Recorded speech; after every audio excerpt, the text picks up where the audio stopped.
Hello, my friend. I get a lot of questions and comments about how I stay safe while traveling solo in a truck camper. So today I want to go over some security and safety tips. And the first one is having a reliable security system. Thanks to isSimpliSafe for sponsoring this video. There's almost always a rise in break-ins during the holidays, and that's why isSimpliSafe is having one of their best sales of the year right now. You'll get 30% off plus a free HD camera with the purchase of any new security system by using my link below. I've been using isSimpliSafe for almost 3 years now in my warehouse, and I'm also be using it here in my camper as well. When I first started looking into a reliable and easy way to monitor and keep my business belongings safe, since I'm always on the road traveling, I came across isSimpliSafe and decided to try it out.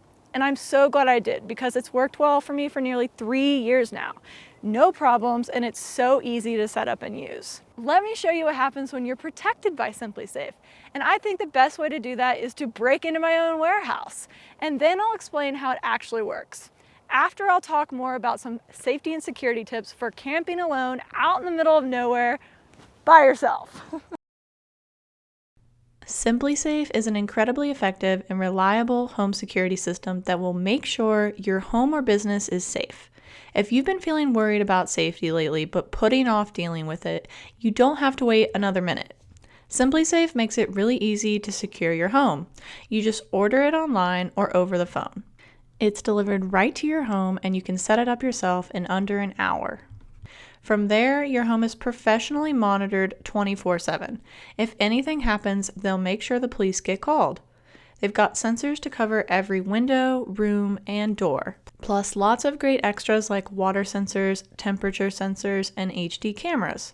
It's all really easy to use, and you get around-the-clock protection for just 50 cents per day with no contracts. They even won U.S. News & World Report's Best Overall Home Security of 2020. While that was a mock-up break-in, I know that this system actually works because I've had a real situation a while back where someone tried to break into my warehouse while I was out traveling. The alarm went off, the police arrived, the villains were gone, and nothing was missing. So the system worked perfectly, and I really can't imagine a better outcome. Let's run through and pretend like somebody broke in to my warehouse or my camper, and I'll show you just how I'll catch you. So the very first sensor that you're going to most likely encounter is the most common sensor, and this is a window or door sensor. It's comprised of 2 pieces, and the back has a sticky tab so you can attach one to the pane and one to the wall. But basically what happens is when the window opens, it notifies your base station Alarm off. A window's been opened. So you're like, Hannah, you just told me you have sensors on your windows. I'm not gonna slide the window open, I'm just gonna break it. But I've got a sensor for you. The next sensor is the shattered glass sensor. It will detect the sound of shattered or broken glass. So instead of smashing the window, you better think twice. So you're like, Hannah, I won't slide the window, I won't smash the window.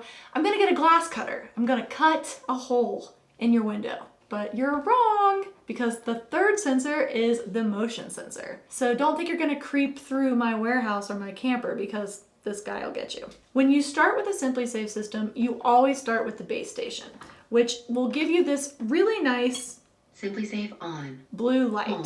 So you have your base station and your keypad, and from there you add your sensors. You don't have to use all of them. You can choose what you want to begin with, see what you like, and add them on later. In addition to using a security system, here are some other tips and tricks on staying safe and secure while camping out in the middle of nowhere or by yourself. Never post your location on social media. Always post on your way out or once you've left. I know it's tempting because you want to share your adventure and it's exciting and exhilarating, but you're basically advertising your location to the whole world. So do yourself a favor and post it once you've left. Along those same lines, make sure you switch your locations every 2 to 3 days. If you're going to be camping or boondocking for a long period of time, you don't want your actions and your locations to be predictable. So make sure you switch it up. Keep them guessing. Which brings me to a question that I get all the time. People always ask me, Hannah, how do you feel safe living and traveling by yourself in a truck camper, often camping out in the middle of nowhere? But I think the same thing holds true for somebody who lives in a house. It's really easy to find somebody's information, find out where they live, where they go to every single day. So if somebody really wanted to cause you harm, it wouldn't be that difficult to find somebody if they found out where your home was. I mean, most people have lots of windows, sliding glass doors. All somebody would have to do is break a window or slide a door open and come inside. With a truck camper or a mobile RV or van, you're always moving all the time. There's no routine, it's not predictable. So that's my thoughts on that. But that brings me to my next point. Pick the right camping spot. People tend to pick spots under trees, which is great, but you gotta make sure that the tree looks healthy. Make sure you don't camp right under a dead tree or a tree with large dead branches, because then you run the risk of the tree or the branch falling on you and causing a lot of harm. Speaking of falling trees, an axe is always a good thing to carry in your vehicle in case a tree was to fall in your path. If a tree falls and blocks your only way out, an axe can help you break the tree down so you can easily and more safely pass again. You should see me with an axe. I look like a lumberjack Hannah. We'll do another video on that later. Camping near dead trees can also increase your chances of causing a wildfire. So if you're having a campfire, make sure you stay away from anything that looks unhealthy, and you want to make sure you have a 10-foot clear circle around your fire ring. Never leave your fire unattended. That's definitely a not smart thing to do. I recommend getting familiar with your local fire restrictions because oftentimes you're required to have a permit. Wildfires are a really real thing, so make sure you ensure there isn't a fire ban in place before you start any campfires. This tip is for all of the super remote boondocking campers. I can't stress this enough. Always make sure you have all the tools and knowledge necessary to change a flat tire in case you get stranded in the middle of nowhere. It's even better to actually change the tire and practice doing it so that you're confident changing it when the time comes. A lot of people get aftermarket wheels, and if they had a shop install them, a lot of times you don't see that locking lug nuts are used on aftermarket wheels. So say you're out in the middle of nowhere and you get a flat tire, and you get out and you're like, okay, I know how to change a flat tire, not a big deal. And then you get out your tire iron that came with your truck and you put it on your locking lug nut and you find it doesn't work. So you need to make sure you have everything you need ahead of time before you get stranded. Without the lug nut key, it's not possible to change the tire. So these are the things you should think about before you go out in the middle of nowhere and you get stranded. See? Ta-da! Magic. You should also make sure when you're picking a camp spot that you're not backed in, that you have multiple ways out. You don't want to be stuck in the middle of the night in a precarious situation and not be able to get out. That's why I camp out in the desert sometimes. No trees to worry about, just a bunch of lizards.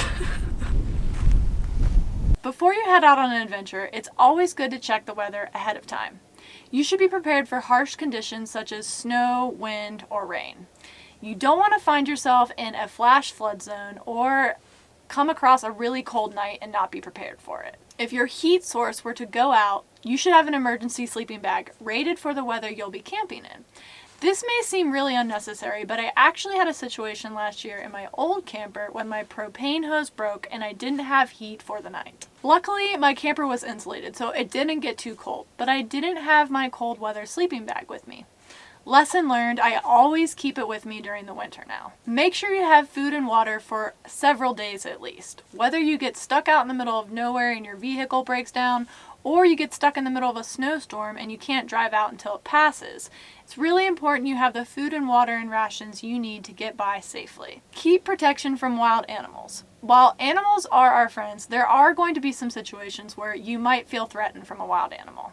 I always have a can of bear spray nearby in case of emergencies. Hopefully it works on Bigfoot too. But along those same lines, it never hurts to have personal protection as well. This is your own preference, depending on what you feel most comfortable with, but it's really important to keep it around. Make sure to read up on what's legal in your area before you make any decisions. Here's one that I think is really important, especially when you're traveling alone. You want to share your plan with someone you trust, such as a friend or family member. Let them know where you're going, for how long you'll be gone, so they know when to expect you and to get help if they don't hear from you. With cell phones today, you can usually take a screenshot of a map and mark on it where you're going so you can let your loved ones know. This way they kind of know where to expect to find you if something were to happen. But that brings me to my next point. make sure you have a way to communicate when you're off-grid. You should never rely on your cell phone or cell phone service, as there's so many spots that don't have reception. Get a two-way satellite messenger system. It allows you to send and receive messages to your friends and family or to emergency response systems if something were to happen. Some of the satellite messenger systems also have a website that your friend or families can log into and get updates on your location without you actually having to physically communicate with them. This is convenient because say you're out fishing all day and you don't communicate with loved ones and they get worried. You can log on to this website and it will show you the last update of where you were so they don't have to worry about it. Another thing to consider is a personal locator beacon.